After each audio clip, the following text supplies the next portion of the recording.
Hey guys, what's up? My name is Vanessa and today I'm making a video all about Taylor Jenkins Reid. She is quickly becoming one of my favorite authors and I actually have read every single book in her backlist. So today I will be ranking them, telling you a little bit more about them and why I pretty much gave most of them either a 4 or 5 star. So yeah, stay tuned. Alright, so to my knowledge, Taylor Jenkins Reid has written 7 novels and 1 short story. I'm going to talk about the short story first, not because it's my least favorite, but because I don't feel like it really compares to her novels, just because it's really short. I read it as an ebook and it literally took me maybe like an hour to get through.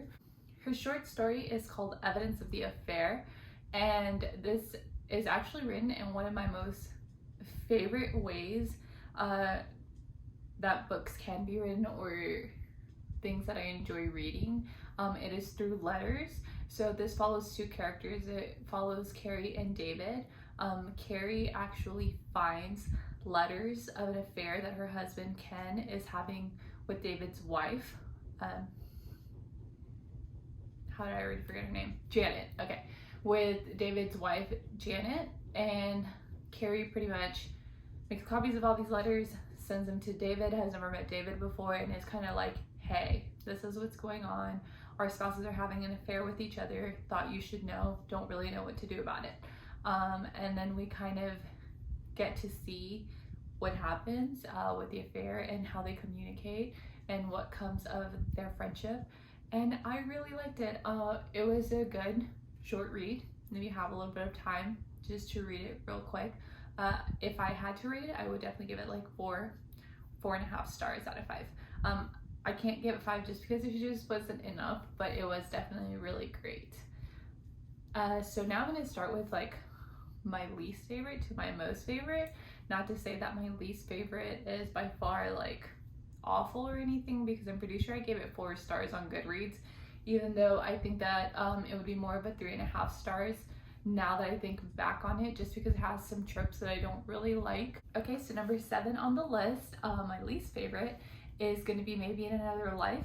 This book follows Hannah, who is like 29 or something, and she recently moved in with her friend Gabby. One night they go out to a bar and she sees her old high school boyfriend, and pretty much this whole book talks about whether things are in love or fate, if there's destiny. It is a time book where every other chapter takes a different route. So pretty much the question being asked is, what if she goes home with him? What would happen in her life? And what if she doesn't go home with him? What's going to happen in her life? So it kind of goes back and forth between these parallel universes, one where she goes home with him and one where she doesn't. I did enjoy the book, but I listened to this as an audiobook and it kind of was difficult to like keep up with what was happening, I think. And it's also the book I remember the least about, so I'm guessing I didn't cry. I didn't really get a lot of emotion out of me, but it was still very good. So I would suggest that to somebody who liked books kind of like in holidays. That one had that Groundhog Day vibes. It's kind of like this. Or any books that just really deal with time and alternate universes, you might like this one and check it out. For number 6, 5, and 4, all of these are kind of the same to me. I love them all for different reasons. I gave these all 4 stars, but in number 6, I put After I Do. After I Do follows Lauren and Ryan, and they have been married for a while, and their marriage is kind of coming to a breaking point. So they decide that they're going to take a year-long break, and the only rule is that they can't talk to each other.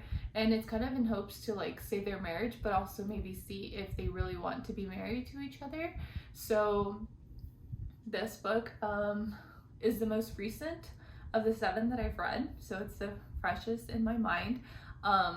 It absolutely made me cry. We see it all from the wife's point of view. And at the beginning, you know, like you really hate the husband because of all these things that are happening. But as the book progresses, you're just kind of like, you don't know what to root for. You don't know if you want her to get back with her husband or if you want her to pursue new things in life. There's a lot of family drama going on. She's very close-knit with her family, so I really enjoyed that aspect of it. But I think it's a good book about like maybe not even not giving up, but really like when should you give up on something? I don't know. I really liked it. I gave it 4 stars. For number 5, I have One True Loves, and this book just reminds me of like Pearl Harbor. This book follows Emma, who marries her high school sweetheart. I think his name is James. And in their marriage, they're very adventurous and they live life to the fullest, and she's living a great life. And then one day her husband, James, goes missing in a helicopter accident.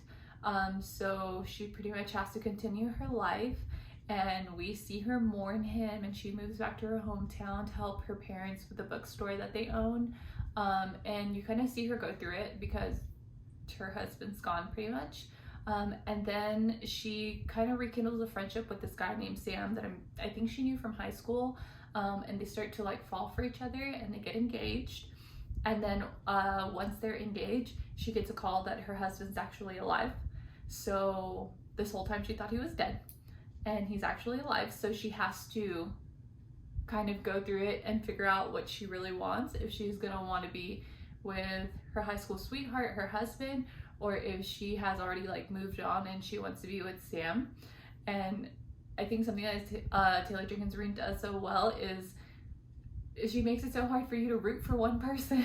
Like when she's talking about one character, I'm like, yes, please choose your husband. But then she would like talk about Sam, and I'm like, oh, but Sam is so sweet. Like you need to be with Sam. I was right there with her. I didn't know who she was gonna pick, but I was happy that I was not in that situation. This book was a very emotional read, but it was so good. I'm surprised that I didn't give it 5 stars because that one really stuck with me. The next book on the list is Forever Interrupted, and this one I did give 5 stars to, but I almost feel like I liked One True Loves a little bit more. Forever Interrupted is about a girl named Elsie who meets a guy named Ben, and they meet I think on like New Year's Eve or New Year's Day, and they like immediately fall in love, and they elope, and everything happens very quickly. And they're just like living this crazy life because they just met and now they're married. And then Ben dies in a motorcycle accident, and she has to go through like her husband dying, but as if that wasn't enough, she's never met his family, so she actually has to meet his mother, which is very difficult. And this book is, I feel like for me, is more about their relationship because Ben is only in the beginning of it. I cried through this whole book because it was just the topics of death are already especially hard, but also dealing with like your in-laws is difficult, I guess. And just some of the stuff that is said is just so difficult to read, but it was great. So I absolutely loved it. That was Forever Interrupted. So all of those books I feel were like this era before Daisy Jones and the Six and Malibu Rising and Evelyn and Hugo. Like the writing is so different. So if anybody was just barely starting out with Taylor Jenkins Reid, I would definitely suggest that they read one of those first, whichever one of those storylines catches their attention, because I feel like once people read Evelyn Hugo or Daisy Jones or Malibu Rising, they just get this sentiment of like, oh well, After I Do was good, but it wasn't Evelyn Hugo, you know? So if it was me reading for the first time, I wish I would have read those first, because you can really see how her writing is elevated once you do get to Evelyn Hugo or Daisy Jones and the Six, but the storylines are still so great that I still love them just the same. But I think I would have loved them more if I read them first. So now moving on to my top 3, and I feel like this is where everybody kind of changes their mind.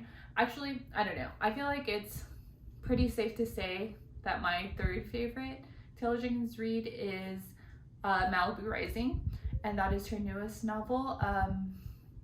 It's set in the 80s and it follows the Riva family. So it starts off with Mick and June, and Mick is a famous musician and June is his wife. It goes through the trials of their marriage, and they have 4 kids: Nina, Jay, Head, and Kat. And then the first half of the book is more about Mick and June, and the second half is more about the 4 kids and their lives. I feel like this was so different. Even though Taylor Jenkins Reid really does write about family, I feel like a lot of her books gear towards romance, where this was more about the family aspect of it. It does also deal with fame because the father is a famous musician, so they're all famous in a sense.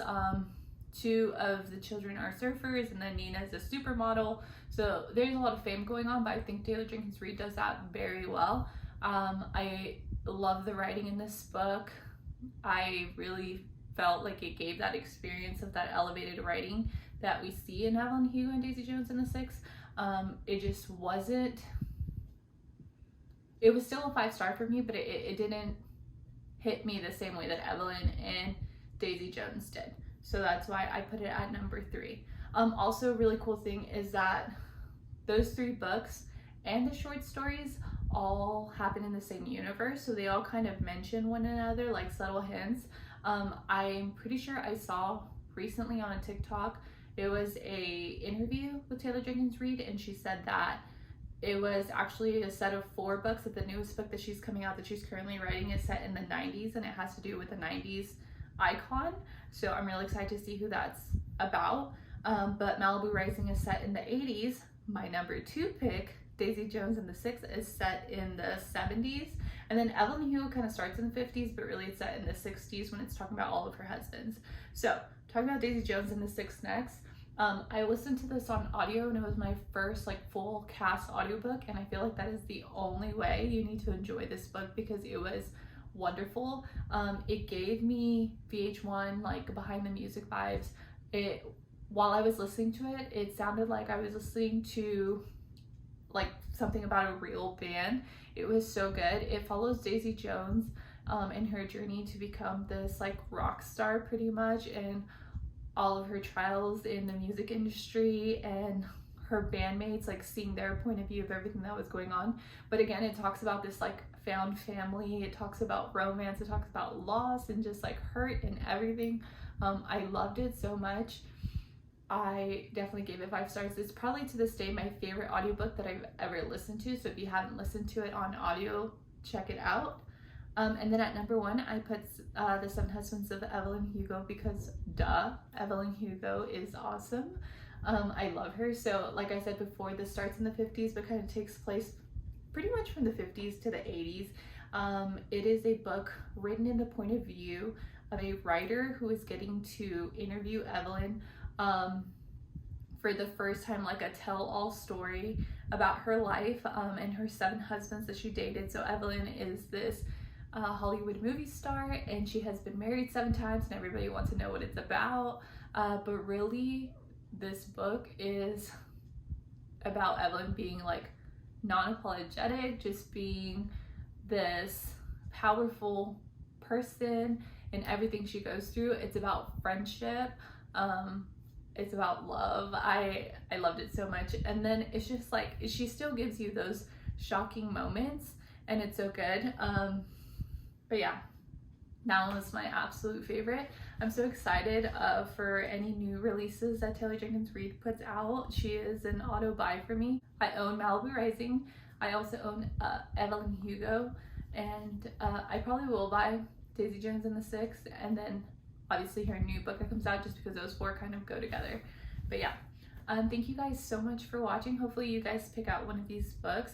Please let me know down below which Taylor Jenkins Reid book is your favorite. I would love to chat with you about it.